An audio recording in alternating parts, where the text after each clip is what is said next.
महेश महेश कहाँ गए? Good morning sir.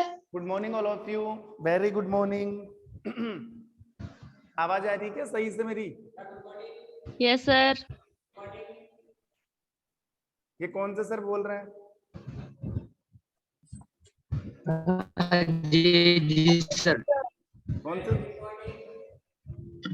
Bagchand जी sir. चलो राजेश जी सर। पढ़ाई करते हैं। देखो बताओ कहाँ तक करवा दिया था? ये बायोलॉजी वाला छठा चैप्टर चालू कर दिया था मैंने, और पोषण का मतलब समझाया था कि पोषण किसे कहते हैं। ठीक है, सारी डिटेल दी थी। पोषण के साथ साथ संतुलित भोजन, वो वाला टॉपिक चल रहा था। और संतुलित भोजन में आपको कौन कौन सी चीजें चाहिए, एक बार मैं फिर से बता देता हूँ। देखो, पोषण हल्का सा बताऊंगा, फिर हम चैप्टर को आगे बढ़ाएंगे। पोषण किसे कहते हैं? भोजन के द्वारा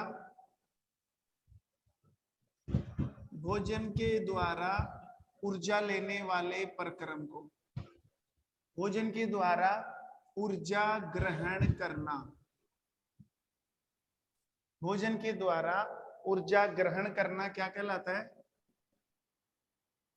पोषण कहलाता है। और हमारी बॉडी का सबसे अच्छा पोषण कब होता है? जब हम क्या खाते हैं? संतुलित भोजन। क्या खाते हैं? संतुलित आहार। संतुलित आहार बोल सकते हो, संतुलित भोजन बोल सकते हो। देखो अब ध्यान देना, संतुलित भोजन में यहाँ से बहुत सारे क्वेश्चन बनेंगे। संतुलित भोजन में कौन कौन सी चीजें मिक्स होती है? कौन कौन सा भोजन संतुलित भोजन में आएगा? एक तो कार्बोहाइड्रेट, एक तो कार्बोहाइड्रेट, नंबर 2 प्रोटीन, नंबर 3 वसा। कार्बोहाइड्रेट है, प्रोटीन है, वसा है, नंबर 4 विटामिन, नंबर 5 खनिज लवण, नंबर 5 खनिज लवण, नंबर 6 ना सर इसमें इंक डाल लो। रुक्षांश। हाँ, और नंबर 7 पर आ गया रुक्षांश। ये सारी चीजें खाने के अंदर शामिल होनी चाहिए। और ध्यान रखना, सबसे ज्यादा कार्बोहाइड्रेट किसके अंदर होता है? अनाजों में। सबसे ज्यादा कार्बोहाइड्रेट किसमें होता है? अनाजों में। और अनाज में भी देखना, सबसे ज्यादा कौन से अनाज के अंदर? सबसे ज्यादा जौ के अंदर। ध्यान रखना, जो आता है ना, जो सबसे ज्यादा अगर आपको कार्बोहाइड्रेट लेना है तो सबसे ज्यादा कार्बोहाइड्रेट जौ में होता है। बाकी हम अनाज तो खाते हैं ना, गेहूं, बाजरा, मक्का, ये सब खाते हैं, तो हमारी बॉडी में कार्बोहाइड्रेट की कमी नहीं होने वाली। कार्बोहाइड्रेट हमें मिल जाता है किससे? अनाजों से। ठीक है, सबसे ज्यादा प्रोटीन मांस में। सबसे ज्यादा प्रोटीन किसमें है? मांस में। मांस के बाद में अंडा, अंडों के बाद में दाल, और दाल के बाद में दूध। घी नहीं है, घी में प्रोटीन का है, वसा है उसमें तो। ठीक है, और वसा की बात करें, वसा का मतलब होता है चिकनाई वाली चीजें, चिकनाई वाली वस्तुएं, जैसे घी और तेल। इनमें क्या होता है? सबसे ज्यादा वसा। विटामिन आपको कहां से मिलेगी? हरी सब्जियां, हरी सब्जियां और फलों के अंदर क्या मिलेगा? विटामिन। खनिज लवण वही हरी सब्जियां और फल, पानी है ही। और रुक्षांश क्या होते हैं? फलों एवं सब्जियों के, फलों एवं सब्जियों के छिलके। ये रुक्षांश है। फलों एवं सब्जियों के छिलके क्या होते हैं? रुक्षांश होते हैं।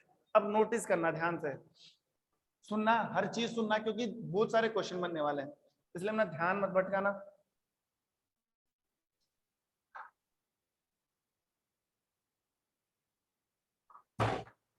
देखो पढ़ो, आराम से मजे से पढ़ो। सुनो, एक तो कार्बोहाइड्रेट, एक प्रोटीन और एक वसा। आपको इस चैप्टर के अंदर सिर्फ, अगर मैं पाचन वाला टॉपिक चालू करूंगा, पाचन वाला, तो पाचन ओनली 3 ही प्रकार के भोजन के घटकों का होता है। पाचन कार्बोहाइड्रेट का होगा, पाचन प्रोटीन का होगा, और पाचन वसा का होगा। पाचन कार्बोहाइड्रेट का, प्रोटीन का और वसा का। इसका भी पाचन होगा, इसका भी पाचन होगा, इसका भी पाचन होगा, तीनों का। विटामिन का पाचन नहीं होता, खनिज लवणों का पाचन नहीं होता, जल का पाचन नहीं होता, रुक्षांश का पाचन नहीं होता है। पाचन ओनली 3 चीजों का होता है, ठीक है। अब ध्यान रखना कौन सी चीज हमारी बॉडी में क्या काम करती है ये भी मैं बता दूं। सबसे पहले मैं नीचे से लेता हूं। अगर रुक्षांश की बात करोगे ना, रुक्षांश, तो रुक्षांश क्या होते हैं? फलों और सब्जियों के छिलके। रुक्षांश क्या होते हैं? फलों और सब्जियों के छिलके। जैसे मैं एग्जांपल दूं, हम मूली डायरेक्टली कभी नहीं खाते, हम मूली को छील कर खाते हैं। बताओ ऐसा करते हैं कि नहीं करते? करते हैं यस ना? सर। करते यस सर। छील कर फेंक दिया, वो छिलके है ना, छिलके, वो भी काम की चीज थी। उन छिलकों से भी हमारा पोषण होता है, क्योंकि उन छिलकों के अंदर क्या मौजूद था? छिलकों के अंदर रुक्षांश मौजूद था, और उन छिलकों में रुक्षांश। फाइबर पाए जाते हैं। छिलकों में क्या पाए जाते हैं?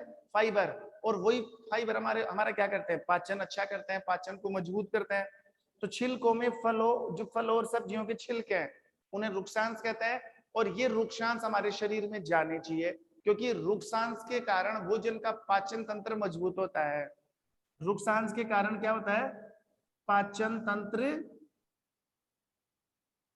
मजबूत। जिसको अपना डाइजेशन सिस्टम मजबूत करना है वो छिलकों को खाया करो। हम मूली के छिलके फेंक देते हैं, गाजर को छील के खा रहे हैं, ठीक है, तो छिलके अंदर जाने चाहिए, ठीक है। जैसे मान लो लौकी की सब्जी बना रहे हैं, घिया की सब्जी बना रहे हैं, उसके छिलकों को उतार के सब्जी बना रहे हैं, कोई मतलब ही नहीं है। छिलकों के अंदर बहुत सारी चीजें हैं, फाइबर होता है छिलकों के अंदर। इन छिलकों में क्या मौजूद है? इन छिलकों में मौजूद है फाइबर। क्या मौजूद है? फाइबर। और ये जो फाइबर है ये क्या करता है? पाचन तंत्र को मजबूत करता है। फाइबर क्या करता है? पाचन तंत्र को मजबूत करता है। नंबर 2 पर आओ, जल।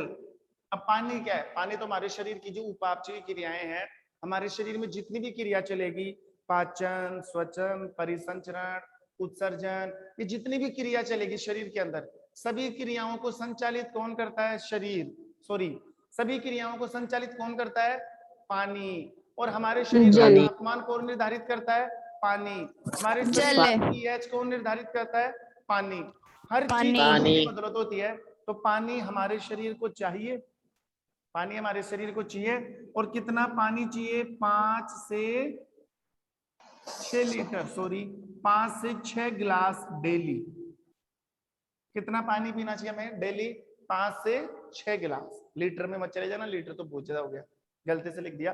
5 से 6 गिलास, इतना पानी तो हमें रोज पीना ही पीना चाहिए। और ध्यान रहे, जबरदस्ती पानी कभी नहीं। ये फालतू की बात है कि पानी ज्यादा पीना चाहिए।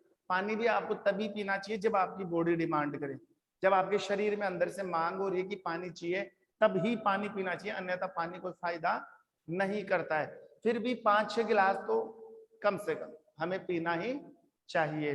खनिज लवण और विटामिन ये क्या करते हैं? हमारे शरीर में बहुत सारे काम करते हैं।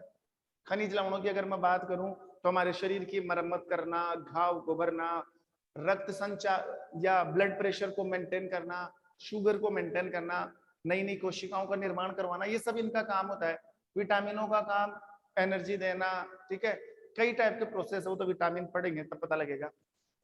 इन तीनों पर नोटिस करो ज्यादा, कार्बोहाइड्रेट पर, प्रोटीन पर और वसा पर। कार्बोहाइड्रेट पर, प्रोटीन पर और वसा पर, ये तीनों ज्यादा इंपॉर्टेंट है। अब यहां से ध्यान रखना, जो कार्बोहाइड्रेट और जो वसा है, मैं बात कर रहा हूं किसकी? कार्बोहाइड्रेट की और वसा की। ये दोनों क्या करते हैं? ये तो है बॉडी बिल्डिंग, बॉडी यील्डिंग, यानी कि ये क्या करते हैं? शरीर को ऊर्जा देते हैं, शरीर को ऊर्जा देते हैं। कौन? कार्बोहाइड्रेट और वसा। कार्बोहाइड्रेट और वसा क्या करेंगे? शरीर को क्या देंगे? ऊर्जा। ये बॉडी यील्डिंग होते हैं, बॉडी यील्ड करवाते हैं, शरीर को ऊर्जा मिलती है, और उस ऊर्जा की बदौलत हमारे शरीर को क्या करते हैं? यील्ड करते हैं, शरीर को काम में लेते हैं। तो कार्बोहाइड्रेट से हमारे शरीर को ऊर्जा मिलती है, ताकत मिलती है। वसा से हमारे शरीर को क्या मिलती है? ऊर्जा और ताकत मिलती है। बाकी जो प्रोटीन होता है ना, प्रोटीन होता है बॉडी बिल्डिंग। प्रोटीन क्या है? Body building. बॉडी बिल्डिंग से मतलब है, अगर आपको मसल्स बनानी है, अपनी बॉडी को अट्रैक्ट दिखाना है, ठीक है, हट्टे कट्टे बनना चाहते हैं, तो मसल्स को मजबूत कौन करता है? प्रोटीन करता है। प्रोटीन बॉडी बिल्डिंग है, और कार्बोहाइड्रेट और वसा बॉडी यील्डिंग है। फर्क है दोनों के अंदर। एक बॉडी को बिल्ड कर रहा है, बॉडी को मजबूत बना रहा है, आकार दे रहा है, मसल्स वगैरह। ये जिम वाले होते हैं ना, बॉडी शोडी बना के घूमते जिम वाले, तो वो क्या लेते हैं बताओ? कार्बोहाइड्रेट ज्यादा लेते हैं कि प्रोटीन या वसा? प्रोटीन। और वसा। जिम वालों के लिए प्रोटीन। बिल्कुल बंद है। कार्बोहाइड्रेट और फैट तो उनकी बिल्कुल बंद कर दी जाती है, क्योंकि कार्बोहाइड्रेट सबसे ज्यादा मीठे में होता है, ग्लूकोज। तो मीठा तो उनका नील बटा नील, बंद, बिल्कुल बंद। मीठा अलाउ नहीं है उनके लिए। थोड़ी बहुत फैट ले सकते हैं, लेकिन उनको सबसे ज्यादा लेना पड़ता है प्रोटीन, क्योंकि ये बॉडी को बिल्ड करता है, बॉडी मेंटेन करता है, बॉडी को अच्छा शेप में लेकर आता है। ठीक है। उसके अलावा कार्बोहाइड्रेट और वसा दोनों का काम क्या होता है? बॉडी यील्डिंग, शरीर को ऊर्जा देना। तो हमारी थाली के अंदर जब भी हम खाना खाते हैं, हमारे भोजन के अंदर चाहे सुबह हो चाहे शाम हो, ये सभी चीजें शामिल होनी चाहिए। ये सभी चीजें शामिल होंगे तभी मैं कहूंगा कि हम कौन सी डाइट लेते हैं, हम बैलेंस डाइट लेते हैं, हम संतुलित आहार या संतुलित भोजन खाते हैं। हमारे खाने में कार्बोहाइड्रेट भी होना चाहिए, तो कार्बोहाइड्रेट की तो कमी आएगी नहीं, कार्बोहाइड्रेट तो दबाकर खाते हैं, रोटियां तोड़ते हो, खूब अनाज खा रहे हो। प्रोटीन, थोड़ी बहुत प्रोटीन की कमी आ सकती है, क्योंकि कुछ है जो वेजिटेरियन है, मांस नहीं खाते, कईयों के अंडे नहीं चलते, ठीक है, और वो दाल और दूध पर ही डिपेंड है। तो हालांकि दाल और दूध का भी अगर वो बहुत ज्यादा सेवन करते हैं तो भी उनके शरीर में प्रोटीन की कमी नहीं होने वाली। और कोई किसी को बहुत ज्यादा बॉडी बनानी है, बॉडी को बिल्ड करना है, तो फिर उन्हें मांस और अंडे खाने पड़ेंगे। ठीक है। ये लो, वसा की पूर्ति बहुत ज्यादा, सबसे ज्यादा पसंदी वसा को करते हैं। तेल वाली चीजें, कचौरी, समोसे, गोलगप्पे, पिज्जा, बर्गर, टिकिया, ये आने दो दबाकर, तो इन सब में तो वसा भरी पड़ी है। घी, तेल, इनकी तो कमी नहीं है हमारे शरीर के अंदर। विटामिन आपको हरी सब्जियों से मिलेंगे, फलों से मिलेंगे, सब्जियां, टमाटर, हरी सब्जी, पालक, ठीक है, ये सब चीजें खानी पड़ेगी हमें। ऐसे ही खनिज लवणों भी हरी सब्जियों में और फलों के अंदर। पानी हमारे पास उपलब्ध है, और रुक्षांश मिलेंगे आपको फलों और सब्जियों के छिलकों में। तो ये एक कंप्लीट डाइट है, ये एक पूरा का पूरा भोजन आ गया, जिसे हम बोलेंगे बैलेंस डाइट, जिसे हम बोलेंगे संतुलित भोजन। संतुलित भोजन, ठीक है। तो ये तो संतुलित भोजन है। अगर आप संतुलित भोजन नहीं करते हो, मान लो, देखो एक तो मैं बता दूं, रुक्षांश हम बहुत कम यूज करते हैं। रुक्षांश आपको मिल सकता है सलाद के तौर पर, सैलेड के तौर पर, पानी हम पीते हैं, खनिज लवण विटामिन हम कम यूज करते हैं। लेकिन ये तीनों तो खाने के अंदर होनी चाहिए, कार्बोहाइड्रेट भी, प्रोटीन भी और वसा भी। और अगर मान लो इन तीनों में से किसी एक की भी कमी हो रही है ना भोजन के अंदर, भोजन के अंदर मान लो आपके भोजन में लंबे समय से कार्बोहाइड्रेट नहीं आ रहा, भोजन में लंबे समय से वसा नहीं आ रही, भोजन में लंबे समय से प्रोटीन नहीं आ रहा, तो जो चीज आप लंबे समय से नहीं खा रहे हो उसकी कमी हो जाएगी शरीर में, और उसे बोला जाता है अभावजन्य रोग। वेरी इंपॉर्टेंट क्वेश्चन, क्या पता पूछ ले एग्जाम में, उसको क्या बोला जाएगा?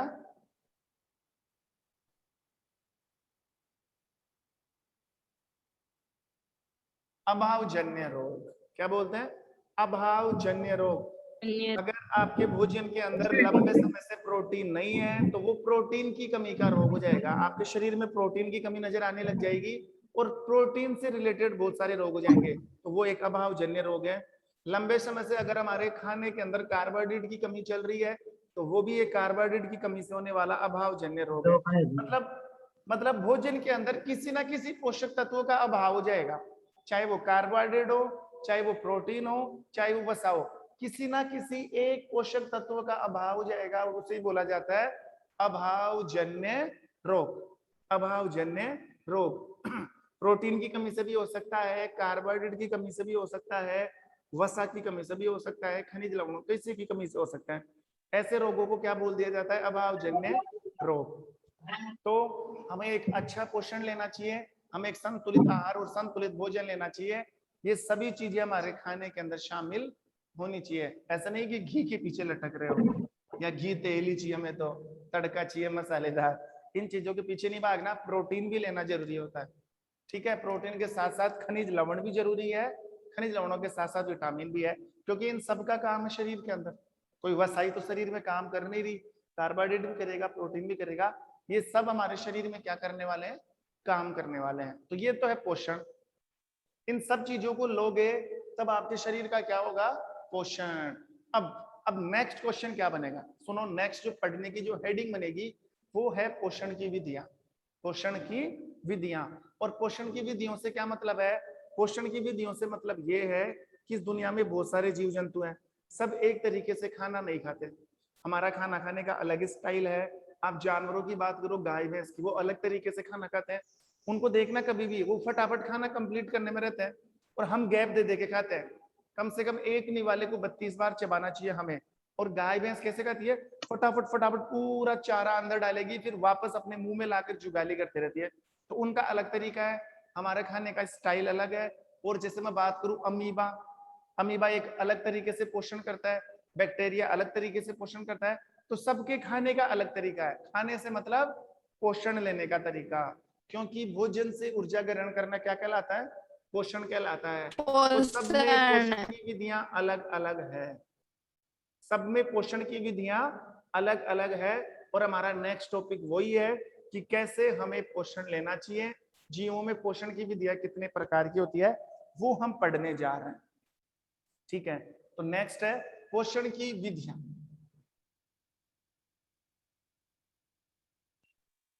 पोषण की विधियां,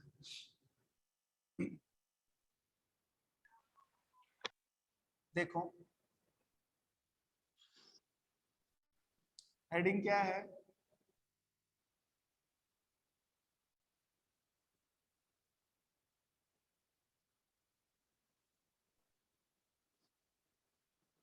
वैसे तो पोषण की जो विधियां हैं 2 प्रकार की है। पहले एक चार्ट बना देता हूं इधर, और उसी चार्ट को उठा उठा के पढ़ना है। देखो,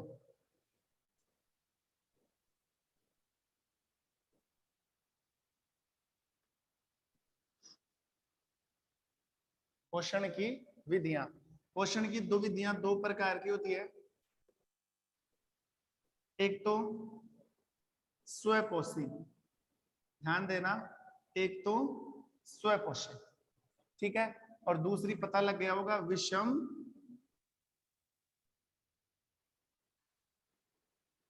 पोषण की। एक विधि तो स्वपोषी और दूसरी विधि कौन सी है? विषम पोषी। अब जो स्वपोषी है इसको भी कितने पार्ट में डिवाइड कर दिया? 2 पार्ट में। पहला जो पोषण है दो। प्रकाश संश्लेषण, प्रकाश संश्लेषण। नंबर 2 वाला जीवाणु संश्लेषी बोल सकते हो, रसायन संश्लेषी बोल सकते हो।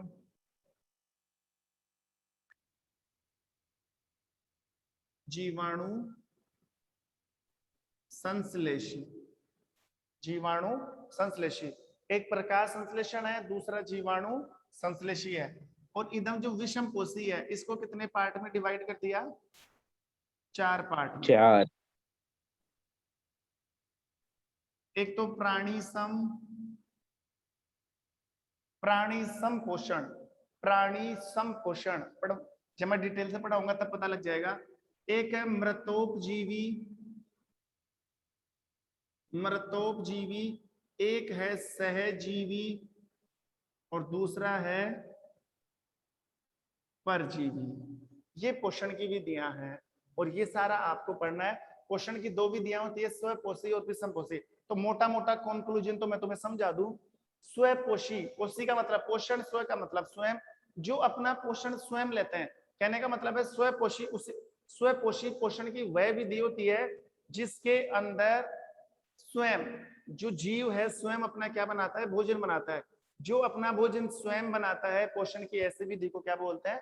स्वपोषी। और जो अपना खाना खुद स्वपोषी। बनाए, ये वाली टेक्निक हर किसी के पास नहीं है। स्वपोषी के द्वारा अपना खाना कौन बना सकता है? ओनली ऑन पेड़ पौधे।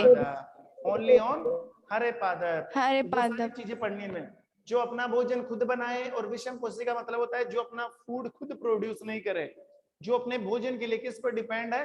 अदर ऑर्गेनिज्म पर, दूसरे जीव जंतुओं पर निर्भर करते हैं, उन्हें बोलते हैं विषम पोषी। फिर वो भी 4 तरीके से, वो भी कितने तरीके से? 4 तरीके से। स्वपोषी का मतलब जो अपना भोजन स्वयं नहीं बनाते हैं, सॉरी, स्वपोषी का मतलब जो अपना स्वयं भोजन बनाते हैं। स्वयं बनाते हैं। और विषम पोषी का मतलब जो अपना भोजन स्वयं नहीं बनाते हैं। ठीक है, नहीं बनाते। एक नंबर पर पहले मैं चालू करने जा रहा हूं किसको, स्वपोषी। पहले स्वपोषी देखो एक बार,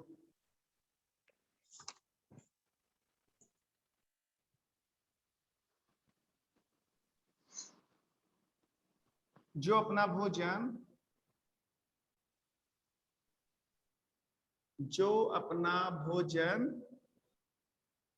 स्वयं बनाते हैं, जो अपना भोजन स्वयं बनाते हैं वो कौन होते हैं, स्वपोषी। पोषण किस भी देखो क्या बोलते हैं, स्वपोषी। स्वपोषी। और ऐसे जीवों को क्या बोला जाता है, स्वपोषण या स्वपोषी या स्वपोषण।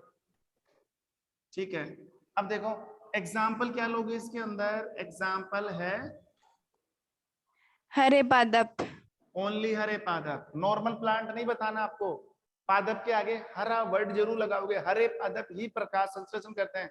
बाकी आपने कई प्रकार के पेड़ पौधे देखे होंगे जो रेड कलर का है, उसकी पत्तियां ही लाल लाल कलर की है, वो प्रकाश संश्लेषण नहीं करते क्योंकि उनमें क्लोरोफिल या पर्णरित नहीं पाया जाता है। तो स्वपोषी का एग्जाम्पल है हरे पादप। स्वपोषी को दो भागों में बांट दिया, एक तो प्रकाश संश्लेषण, एक जीवाणु संश्लेषी। तो ये जीवाणु संश्लेषी बाद में देखेंगे, सबसे पहले इसको पढ़ते हैं, प्रकाश संश्लेषण। देखो एक बार,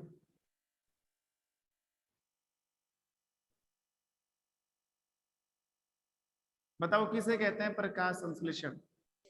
हरे पौधों की क्लोरोफिल युक्त कोशिकाएं सूर्य के प्रकाश से जल, खनिज, लवण व कार्बन डाइऑक्साइड की शाबाश। उपस्थिति में सीधा अपना वो देखो, भोजन स्वयं प्रकाश बनाती है। संश्लेषण एक भोजन बनाने की प्रक्रिया है जो सिर्फ और सिर्फ किसके अंदर पाई जाती है, सिर्फ और सिर्फ पाई जाती हरे है पेड़ पौधों के पौधों के अंदर। अंदर।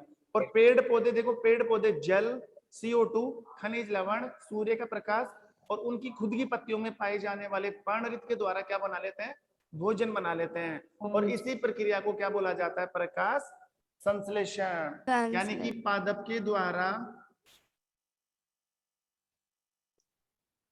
द्वारा भोजन बनाना क्या कहलाता है, प्रकाश संश्लेषण। अब आप नोटिस करो, अगर पेड़ पौधों को भोजन बनाना है तो पेड़ पौधों को कच्ची सामग्री चाहिए कि नहीं चाहिए, पेड़ पौधों को कच्चा माल चाहिए ना। जैसे मैं तुम्हें बताऊं कि चलो हमें एक जिम्मन करना है, हमें खाना बनाना है, तो हमें कच्ची सामग्री चाहिए कि नहीं चाहिए, आटा चाहिए, सब्जी चाहिए, तेल, जीरा, नमक, मीठा, सब कुछ चाहिए। तो पेड़ पौधों को भी खाना बनाने के लिए कच्ची सामग्री चाहिए। उस सामग्री के बिना पेड़ पौधे खाना नहीं बना पाएंगे, प्रकाश संश्लेषण नहीं कर पाएंगे, भोजन नहीं बना पाएंगे।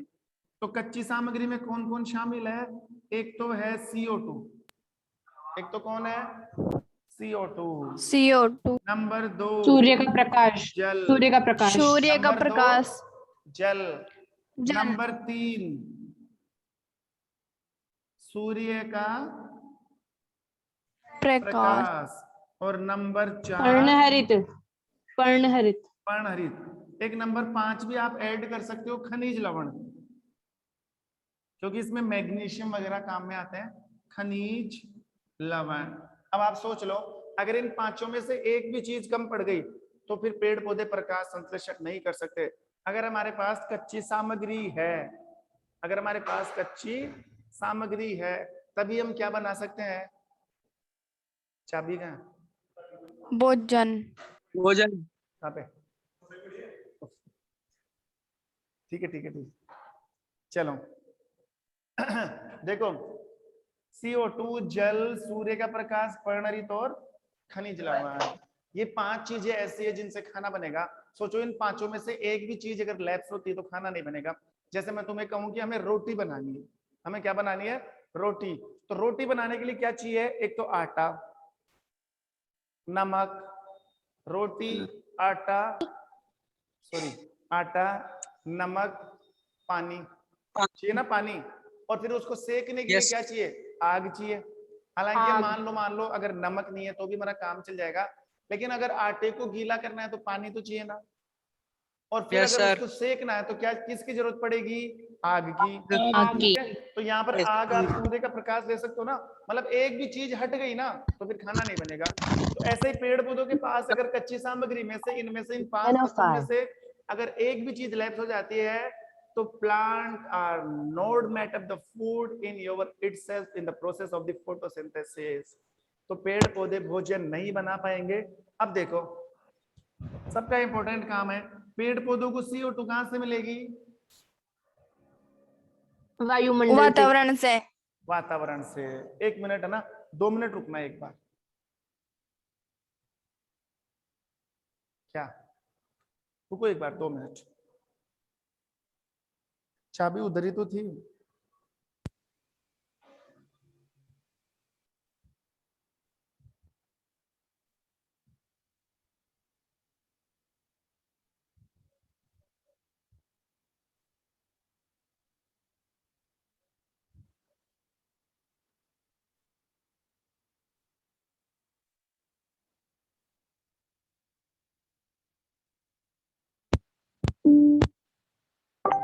It's 10:06.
ठीक है, आप कर लेना उसको।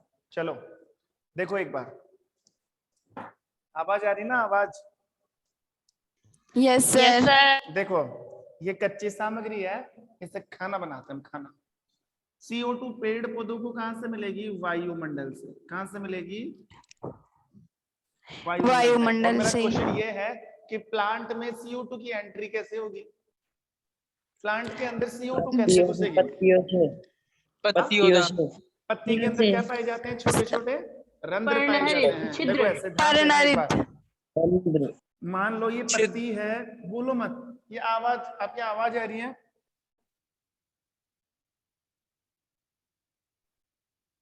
ये पत्ती है, तो ध्यान रखना, पत्ती की जो वेंट्रल सरफेस होती है ना, पत्ती की जो नीचे वाली सतह होती है, ऊपर वाली सतह पर नहीं, पत्ती की नीचे वाली सतह पर क्या पाए जाते हैं? रंध्र पाए जाते हैं। हालांकि ऊपर वाली सतह पर भी आते हैं। कुछ पौधे ऐसे होते हैं कि पत्ती की दोनों सतह पर, मान लो मेरे हाथ को पत्ती मान लो आप, एक सतह तो ये और एक सतह ये, इस वाली सतह पर भी रंध्र पाए जाते हैं, इस वाली सतह पर भी रंध्र। लेकिन बेसिकली मैं बात करूं 80% पौधों की, तो 80% पौधों में पत्ती की नीचे वाली सतह पर क्या पाए जाते हैं?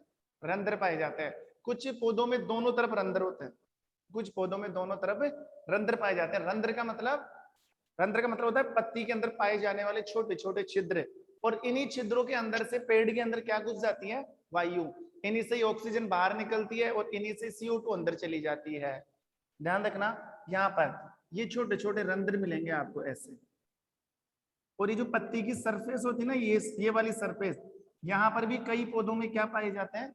रंध्र पाए जाते हैं। तो अब एक बार थोड़ा सा नोटिस करना, ये जो रंध्र आपको दिख रहा है ना, रंध्र, अगर इसको मैं थोड़ा सा जूम कर दूं, थोड़ा सा मैं आपको ऐसे जूम करके दिखाऊं, हाईलाइट करके, तो इस रंध्र की संरचना कैसी होती है? ऐसे।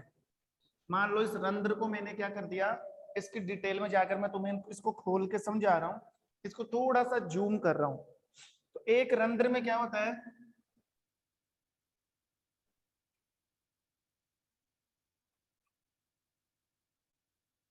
ऐसी स्ट्रक्चर पाई जाती है। एक तो ये वाली स्ट्रक्चर, देखो रुको एक बार, सर दिख ही नहीं रहा।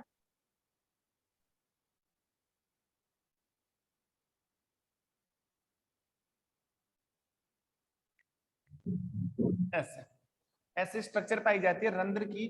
तो ये जो बीच वाला गैप दिख रहा है ना, बीच वाला, ये रंध्र है। ये रंध्र है। रंध्र के दोनों तरफ दो विशेष प्रकार की कोशिकाएं पाई जाती है। इन कोशिकाओं को बोला जाता है द्वार कोशिका। इन कोशिका को क्या बोला जाएगा? द्वार कोशिका। गार्ड सेल्स पाई जाते हैं। और रंध्र कहां पर मिलेंगे? रंध्र पत्ती की सबसे ऊपर वाली सतह पर। पत्ती के ऊपर बहुत सारी परत चिपकी हुई है, तो पत्ती की सबसे जो ऊपर वाली सतह होती है ना, जिसको बाह्य त्वचा बोलते हैं, बाह्य चर्म बोल दो, बाह्य त्वचा बोल दो, अंग्रेजी में एपिडर्मिस बोलते हैं। तो सबसे ऊपर वाली परत पर क्या मिलेगा? रंध्र। और रंध्र को आप माइक्रोस्कोप में जाके देखोगे ना, सूक्ष्मदर्शी के अंदर, तो हर रंध्र की संरचना ऐसी होती है। अब ऐसे होने से क्या मतलब है? नोटिस करना, ऐसे होने से मतलब ये है कि बिल्कुल बीचों बीच में क्या नजर आ रहा है? रंध्र। बिल्कुल बीचों बीच में क्या नजर आ रहा है? रंध्र। रंध्र। और पत्ती के दोनों तरफ ये जो कोशिकाएं दिख रही है ना आपको, पत्ती के दोनों तरफ जो कोशिकाएं हैं वो द्वार कोशिकाएं हैं। वो कौन सी कोशिकाएं हैं? द्वार कोशिकाएं। द्वार गार्ड सेल्स। अब ये जो द्वार कोशिकाएं है ना, ये ही संभालती है कि कब रंध्र को बंद करना है, कब रंध्र को खोलना है। इन रंध्रों को बंद करने का और खोलने का काम किसका है? द्वार कोशिकाओं का। जैसे मान लो द्वार कोशिका का। गार्ड होते हैं ना, गार्ड, किसी मंदिर के गेट के ऊपर गार्ड बैठे हैं, किसी होटल के गेट के ऊपर गार्ड बैठे हैं, या स्कूल के गेट के ऊपर गार्ड। तो गार्ड का काम क्या होता है? गार्ड का काम होता है गेट को खोलना और गेट को बंद करना। यही काम होता है कि नहीं होता? तो यहाँ पर भी Yes, जो गार्ड सेल्स है, जो द्वार कोशिकाएं है ना, ये रंध्रों को बंद करती है और खोलती है। लेकिन ध्यान रखना, रंध्र कब खुलते हैं? रंध्र बंद रहते हैं। रंध्र तभी खुलेंगे जब इसमें CO2 जाएगी, और रंध्र तब खुलेंगे जब ऑक्सीजन बाहर आएगी, या जब गैसों का आदान प्रदान होता है ना, कोई गैस अंदर जा रही है, कोई गैस बाहर आ रही है, उस समय रंध्र क्या हो जाते हैं? खुल जाते हैं। और स्पेशली रंध्र रात को बंद होते हैं, क्योंकि रात को प्रकाश संश्लेषण का कार्य नहीं होता, तो रात को रंध्र बंद होते हैं। लेकिन कुछ ऐसे पादप है जिनमें रात को भी रंध्र खुले रहते हैं, वो तो आप बड़ी क्लासों में पढ़ोगे जब